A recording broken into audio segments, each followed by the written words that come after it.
Welcome to week 2. We're going to be looking every day at different aspects of worship according to Jesus from John chapter 4.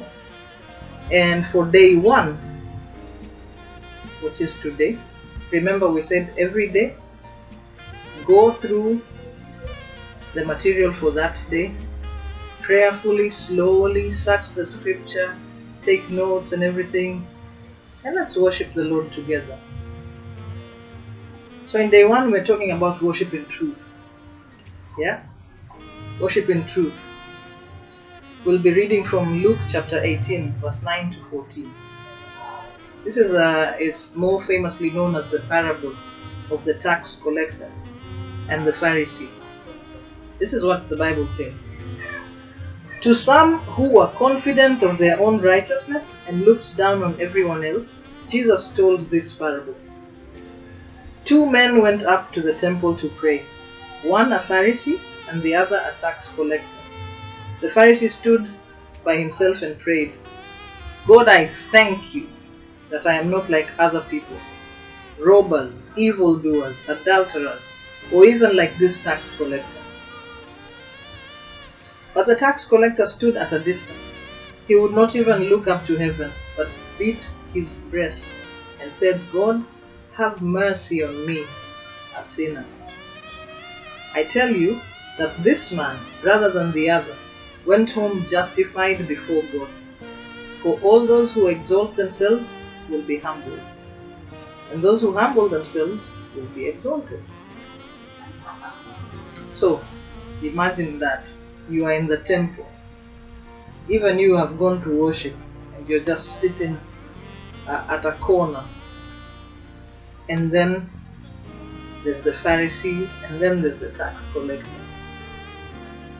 And before you get yourself into the quote-unquote mood of worship, you overhear this phrase.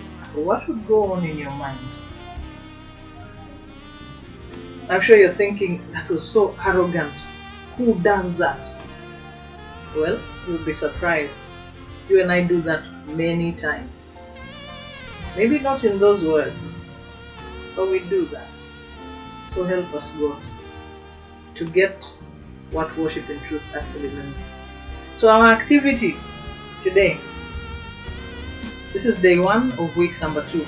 It says this, according to the scripture reading above, which of the 2 characters do you think worship God in truth? Which of them do you think worship God in truth? And then give reasons. So again, take your notebook, your journal, any place you can write,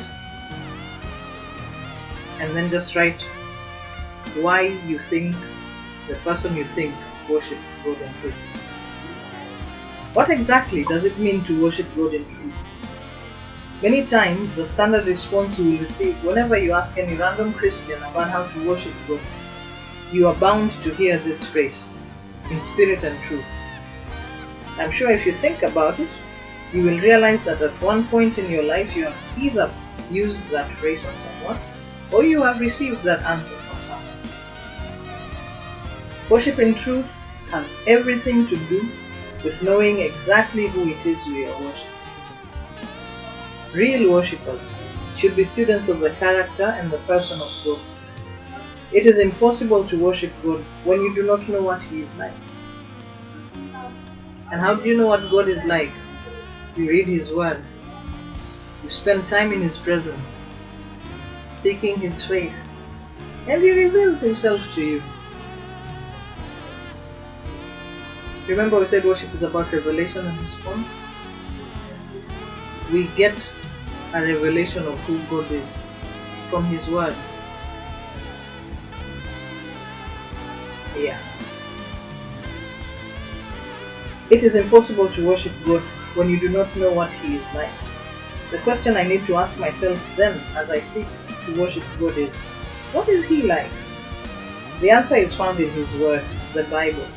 Take a minute and think. What does the Bible have to say about what God is like?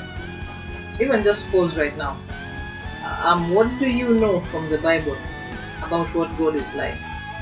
You know, He is merciful, He is kind, He is loving. How do I know? I read it in the Bible. Remember the song, Yes, Jesus Loves You? I like it because it says, the Bible tells me so. Yeah. What is his character? What is his nature? How does he want his things to be done? This is a first step towards worshipping in truth.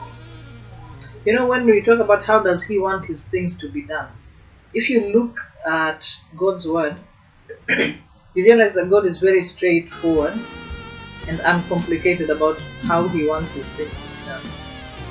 You know, he says, you shall love the Lord your God with all your heart. Pretty simple. All your mind. As in, he's not ambiguous. Yeah. I have learned that. I urge you to search the scripture, you will find it out also. So our prayer thought says, ask the Lord to reveal to you the truth about himself each time you read his word and wait upon him. You know, sometimes we get so caught up in doing my devotions.